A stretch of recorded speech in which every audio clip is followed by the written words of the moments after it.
What's up guys, Brennon Edwards here with Dronr Tech, brought to you by RemotePilot101.com. And today we're gonna be talking about the UAS Preflight Checklist. This is an important checklist for every single time you wanna fly a small drone or a big one.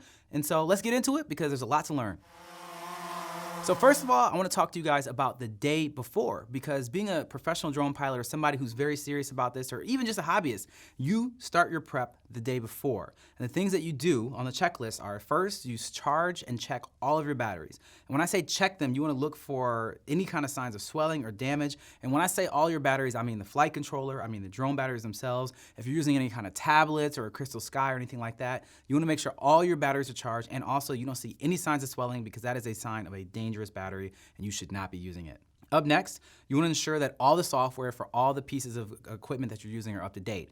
And since we're using a lot of DJI drones, but there's other kind of drones as well, you have a lot of elements to that, because the controller might have software, the batteries have software, the drone itself has software, the tablets may have software. So you just want to power everything on and make sure that you don't get connected to the internet if need be, and make sure that every single thing is updated as far as it needs to go, so that you don't have to be on set trying to figure that out, or wherever you are trying to figure it out and you can't take off because some software doesn't agree with another. Up next is you want to take all of your props and make sure that they inspect them. You don't want to see any bending, you don't want to see any nicks, you don't want to see any breaks or anything. Any kind of problem you see with the prop, do not use it. The props are our literal wings in a sense. So make sure that they're safe, there's no damage on them, and if need be, replace it.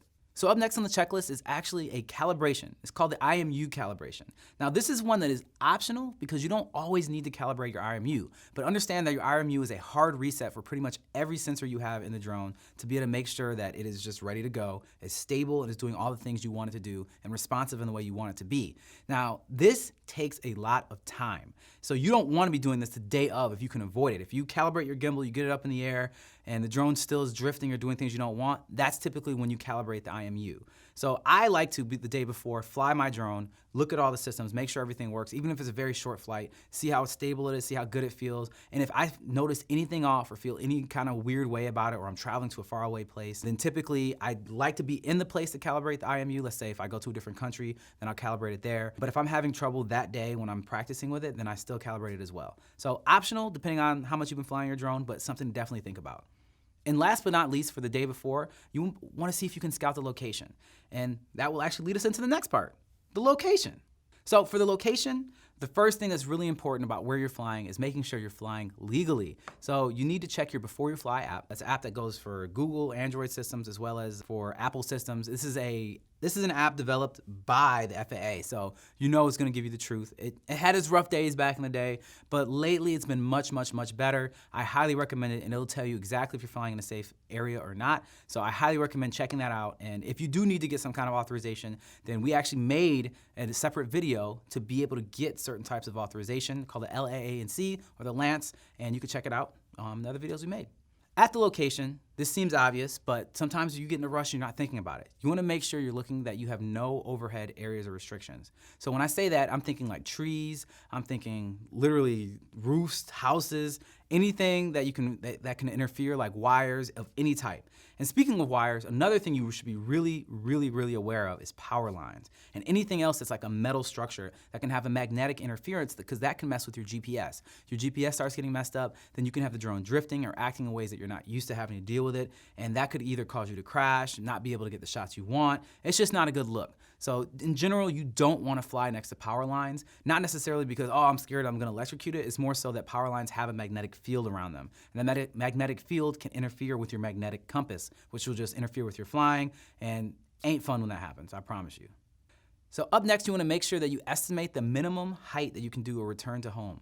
So typically what I do is I look at where my flight's gonna be, and I fly my drone pretty much where I'm gonna go and get the, on the practice course, on the practice run, is what my team and I do. On the first practice run of whatever it is we're gonna fly, we just see, okay, what was the height we were at, how far above everything are we, how high do we need to be, and then you can manually set the return to home height. So if like, okay, the tallest tree is only 50 feet in this entire area that we're gonna be flying, then you can put it at, say, 65 feet as your return to home height. Because otherwise your return to home height can be 300 feet and it's just a huge waste of energy and battery energy for your drone to come back to go up that high. You also wanna make sure it's never too low because some of the drones don't have, sensors to be able to stop themselves. And then when it returns to home, if you lose signal, they'll literally just run straight into a tree or whatever that is. So that's really important to set, and it's really important to make sure it's set accurately.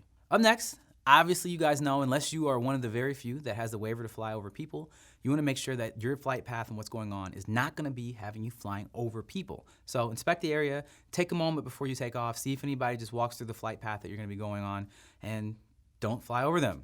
Or if not, coordinate with them or let people know you're flying. Whatever that is, just do what you can to avoid flying over people because sometimes that can be challenging and illegal. And last but not least, at the location, you wanna make sure that the wind is within the manufacturer's specs of what your drone can do.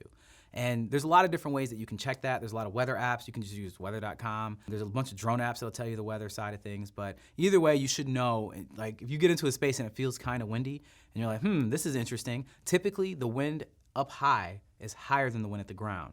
And if you're feeling some wind on the ground, then you definitely should take out your aviation apps and check and see what is the wind gonna be at? What speeds am I gonna be dealing with when I get up to my preferred flight height? Because obviously the higher you are, the windier it may be, and the drone might not be set up to be able to handle that. So it's something that's very important to check before you go up. The next part of this list is for the day of.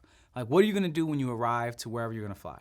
First thing is, again, to inspect the props for any kind of issues. I know I keep saying the props, but I'm telling you right now, you do not want to have a prop malfunction on you while you're in the air. Very closely look for microfractures or cracks, any kind of bends. Just look at your props and make sure that everything's cool. Speaking of a visual inspection, make sure that you inspect the entire craft itself. Specifically, you want to look at the motors themselves. All 4 of them, 6 of them, 8 of them, however many there are. Make sure you look at those very closely, make sure there's no cracks or anything that's going on there, especially with the connection points for the props themselves. Just look at them, also turn those rotors and make sure that they all feel identical the way that they turn and how they turn manually when you're doing that with your hand. Up next, make sure that you ensure that your DJI app or whatever app you're using has an accurate return to home point. Now that's really important because you can't do that until you get your satellite lock, which normally doesn't happen until about 10 satellites are connected to your drone.